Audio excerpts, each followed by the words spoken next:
Let me see where I want to really start it. I guess we could just start in Atlanta. The dad, Meech fly his dad down because he needs somebody with a legit job to sign for him to get a new house. He basically trying to get a new house because the episode started off.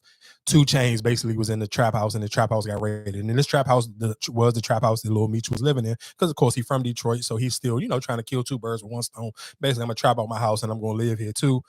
And the house got ran into. Two Chainz was in the house. Niggas came in there, robbed him, took the work, and took some bread. So Meech got to find somewhere new to live. So of course here, he got he. You think 2 Chainz set that up?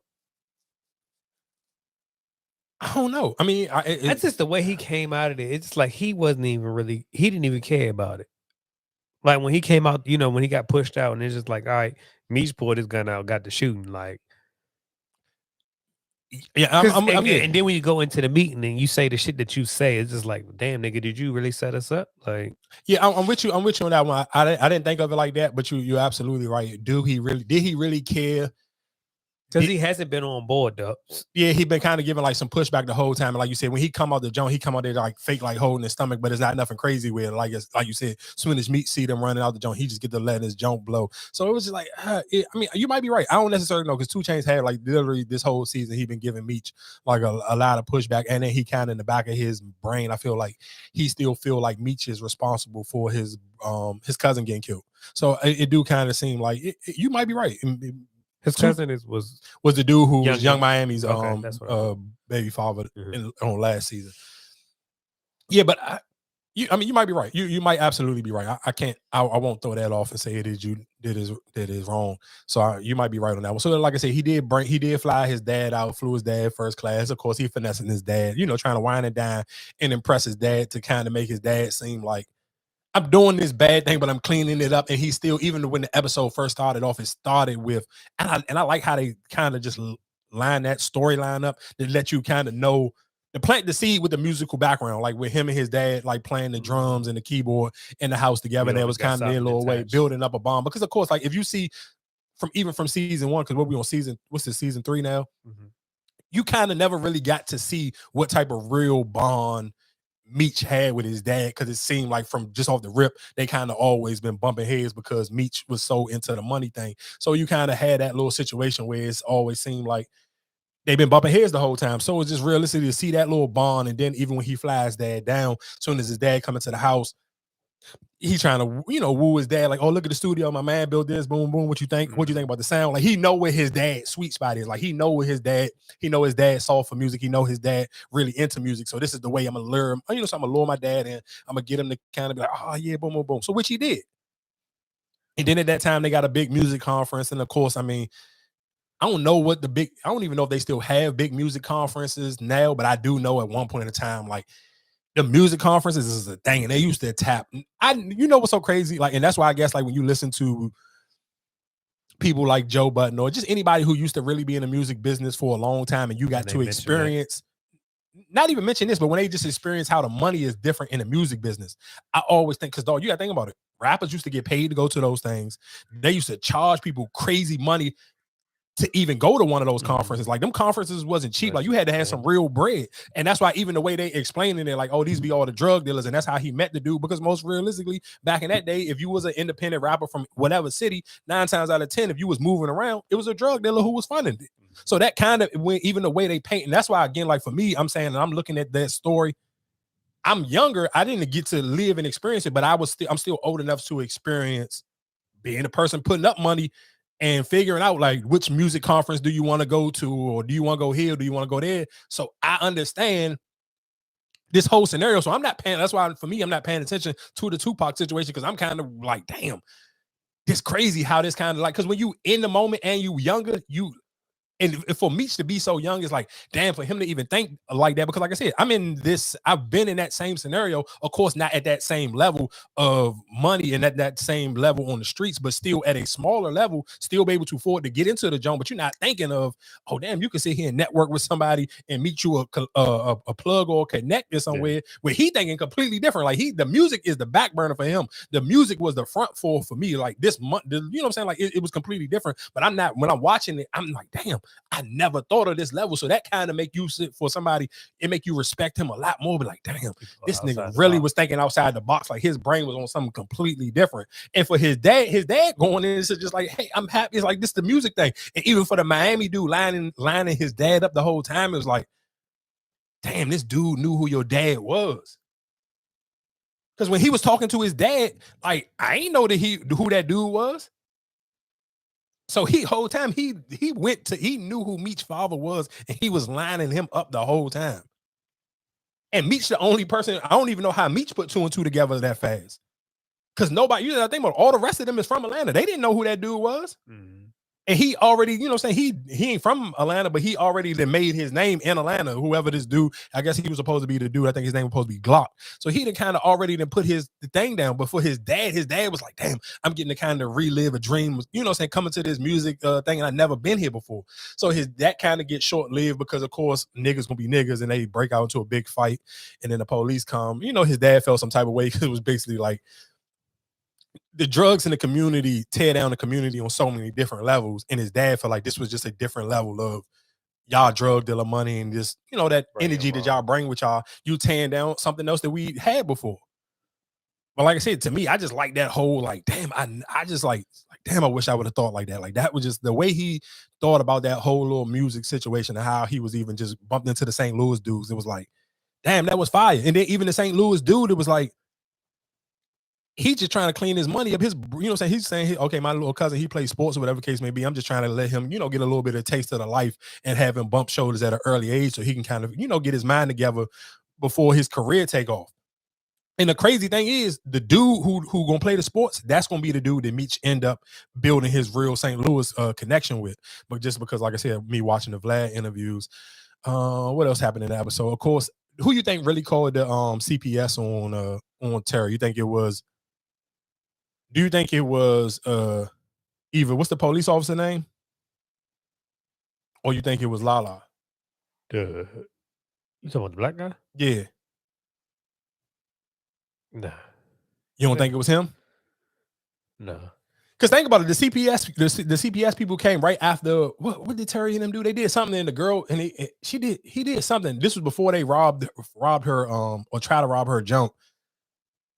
I'm telling you, the people, it was either him who called CPS on Terry or it was Lala. I don't know which one of them was, but it was between one of them two. It was either that bald-headed police officer or it was Lala. Either way. But what would he get out of it? The bald-headed dude? Yeah. I don't know if he would get anything out of it like Lala would, but I mean, that's my only thing. It's just like, but even still throwing him off his game a little bit. Like, look how the mom broke down on that whole situation. Yeah, no, because do you really think? Because we just go back to being a father, or just being, you know what I'm saying? Like, he neglected it already when he was dealing with Lala. He wasn't around, so that's what I'm saying. So would that really, like, all right, whatever they sent CPS, they in the system right now? Do you think that would throw him off his game? Because that's I think he still really want to be a dad. Because think about how he carried Lala. He kind of really carried her realistically. Like when she was like, "Oh, this coochie miss you, do I'm in here with no panties on." Previously, that would have sent him running. He would have been like, "All right, I'm on my way." But for him to kind of like play big and like, "Nah, I'm cool. I got my own little situation. I'm focusing on what I got going on. I ain't chasing it." That you got to think about. That's a huge ego blow for her because you got to think about. Terry been gone off her. He moved like, "Oh, she living." He put her in that house. And did he go back? And he came back after she called. So the play obviously worked. If it was her who called it, I mean, it worked out in her favor. That's why I say I think it was her. Because I don't see what the police officer gained from doing that. I mean, to kind of take BMF out. Terry the head of the jump right now. You slow Terry down and got his head out the game a little bit. I mean, it worked in your favor. But is Terry really the big play? I thought Meech was the big play. No, but Meech, you got to think Meech in Atlanta. He's not running Detroit anymore. So Terry is the head leader in Detroit. Meech don't got nothing to do with Detroit. He don't call no plays in Detroit. All that's on Terry. But he was calling it before, right? Yeah, so before, but he gone now. Everybody know he gone. Oh, so it don't. Yeah, everybody know Meech so gone. Yeah, everybody knows. Yeah, so we only focus on Terry. So yeah, so you know that. I mean, even if you paid attention to the conversation towards the end, when him and the police officer had that last little conversation towards the end, when Terry pulled up on him leaving the jail with his son. I guess the other only big conversation piece you can kind of take out of it is, I do want to see how that Chinese police officer lady, how she gonna carry it with the bald-headed dude, because I mean, he basically saved her life, and she seen him. And you see him like kind of like he was. I mean, well, she already thought he was a dirty cop anyway. So, but he's not a cop, right? Yeah, he's not a cop right now, but still, like he was there though. You know, he was there. He saved your life, but it was like, how do we go about this moving forward? Like you suspended. You ain't fired. You ain't supposed to be right here. But then you also know about his son shit, right? Yeah, so I mean, that's why I said I do want to see how they're gonna carry it. I mean, they had a relationship, they had an actual relationship. Even the crazy thing here is, like, I feel like her new partner trying to throw some cheeks at her. Like that little flirting, that little, oh, I'm gonna break your cherry, and that little, how that little conversation was flowing, it seemed a little on the borderline of being flirty a little bit. Yeah, it did. It definitely did. So I kind of just want to see how that one gonna play out. And then again, the crazy thing is, because I honestly thought the girl was lining Meech up the whole time. I didn't think it was Neo. So for Meech to even pay attention to that, it was kind of like, and he kind of like, he blown because he a simp for this goddamn stripper. Like, and she ain't even crazy tough. Like she, I mean, I guess it's back in the day, so this is the early 90s, but she kind of like, this ain't even Magic City. So I mean, I guess it's still early.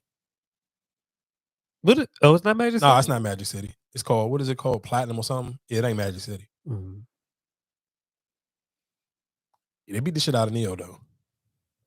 They beat Neo. I just kind of want to see how it's gonna play out, because I want to see, is he gonna stay a main character? Because now you got to think about it, he cut him completely off. Now he like, man, I'm not washing my money with you no more. We done. So I do want to see how that's gonna play out. And that's Neo's main girl. That's his bottom jump. So it's like, damn, you took my girl, you beat me up. Now you saying you ain't gonna clean no money with me now. But you obviously got to see Neo was playing both sides. He the one who tried to line you up.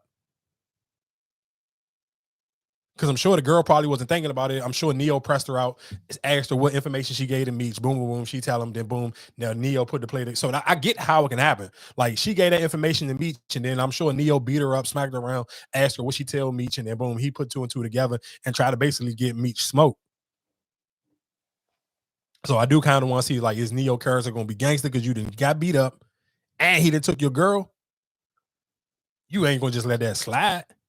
So I do want to see how that one gonna play out. I mean, like I said, it's cool. I like BMF. I don't necessarily. I'm a 50 fan with any of his shows. I don't necessarily be seeing what y'all be complaining about. And when y'all do complain, like what else are you gonna go watch? Because most of the time when you hear people talk about shows to watch, you talking about it's like a reality TV show. If it's like Love is Blind, or it's Baddies East, or whatever. We not talking about actual TV shows with a script that somebody's writing. What else are you going to go watch if they cancel any more of these 50 shows, or they cancel any more of these Issa Rae Jones? Like, what we really gonna watch? And that'd be my only thing about, like, what I was saying earlier. I get the jokes, but it's like, dog, I don't want to sit here and make jokes at the expense where we don't have our own stuff no more, because we on social media trying to get jokes off, and then you end up getting shows canceled.